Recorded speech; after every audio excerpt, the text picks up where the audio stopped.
Iran ইসরায়েলের যুদ্ধ কিন্তু ইরান ইসরায়েলের মধ্যে সীমিত নয়। রাহিদা সেই জায়গাটায় আমাদের একটা অবস্থান পরিষ্কার করার কথা। অনেকেই বলেন যে আমরা আসলে কোন পক্ষে একটা বিবৃতি বা কিছু একটা দিয়ে, কারণ আমরা যেহেতু অবশ্যই ফিলিস্তিনের পক্ষে আমাদের অবস্থান, সেই জায়গাটায় অবস্থানটা পরিষ্কার করা দরকার কিনা।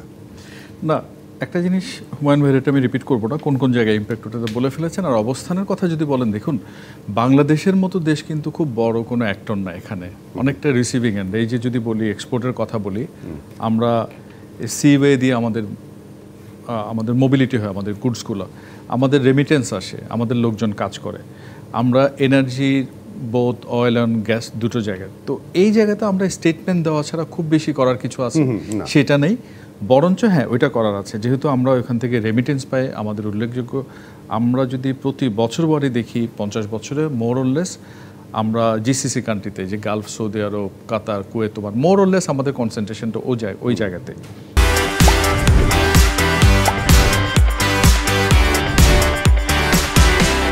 ইভেন যদি এখন বলুন, আজকে খোঁজ করে দেখছিলাম, হুমায়ুন ভাই ভালো বলতে পারার কথা, একসময় ইরান ওয়ার্ক বা 80-র দশকে প্রচুর ডাক্তার গেছেন, ইঞ্জিনিয়ার গেছেন, মানে হোয়াইট কলার জব। এখন কিন্তু সেটা নেই। আমি যেটা শুনছি অন অ্যান অ্যাভারেজ 12 থেকে 1800, এবং তাদের মূলত মোস্টলি ফিশারিজ সেক্টরে কাজ করে।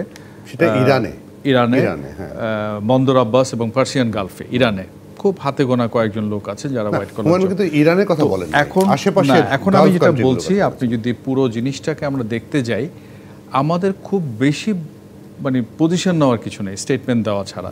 এবং আমরা যেটা বলি যে আমরা কোনো পক্ষেই যাই না। আমি একটা খুব বলার মতো করে একটা জায়গায় বলবো, যেমন নিশ্চয় মনে আছে আইসিস বিরোধী যখন ক্যাম্পেইন শুরু হলো, বাংলাদেশের উপর প্রচণ্ড চাপ ছিল যে আইদার ওয়েতে অস্ত্র তুলে নেবে কিনা। কিন্তু আমরা ওই জায়গায় খুব কৌশলগতভাবে ভালো করেছিলাম যে আমরা আইসিসের বিরুদ্ধে আছি, কিন্তু অস্ত্র নিয়ে কারো বিপক্ষে লড়াই করব না। আবার ঠিক কাছাকাছি সময় নিশ্চয় আমাদের মনে থাকার কথা, কাতার এবং সৌদি আরবের মধ্যে একটা চরম বৈরী সম্পর্ক হলো 16 সালে, এবং আমাদের উপর এত ট্রেমেন্ডাস প্রেশার ছিল সৌদি আরবের, আমরা কিন্তু যাইনি, বরঞ্চ আমরা সেই জায়গাতে একটা পজিশন পেপার করে ফেলেছিলাম। তো সেইখান থেকে আমি এই দুটো অতিথির উদাহরণ টেনে বলবো, 4-5 দিন হয়ে যাচ্ছে, আমাদের বাই দিস টাইম একটা পলিসি পেপার বা পলিসি পজিশন হওয়া দরকার ছিল। আমাদের ইভ্যাকুয়েশন হতে পারে, পজিশন হতে পারে। কারণ দেখুন, ইরান ইসরায়েলের যুদ্ধ কিন্তু ইরান ইসরায়েলের মধ্যে সীমিত নয়। কালকে বা পরশু জর্ডানে আমাদের অ্যাম্বাসেডারের সাথে মেসেজ চালাচালি হচ্ছিল, উনি বলছিলেন উনি শঙ্কার মধ্যে আছেন। জর্ডানে কিন্তু আমাদের উল্লেখযোগ্য সংখ্যক কর্মী কাজ করেন, লেবাননে আছেন, ইরাকেও বিচ্ছিন্নভাবে আছেন। তাইলে এর রেশ কিন্তু আপনি যে বলছেন হয়তো তৃতীয় বিশ্বযুদ্ধ এটা নয়, কিন্তু এর রেশ তো আশপাশের দেশগুলোতে পড়বে। তো সেই জায়গাতে আমাদের একটা পলিসি ফর্মুলেশনের ব্যাপার আছে, আদার দেন পজিশন নেওয়া বা স্টেটমেন্ট নেওয়া। সেই কাজটাই জরুরি বলে আমি মনে করি।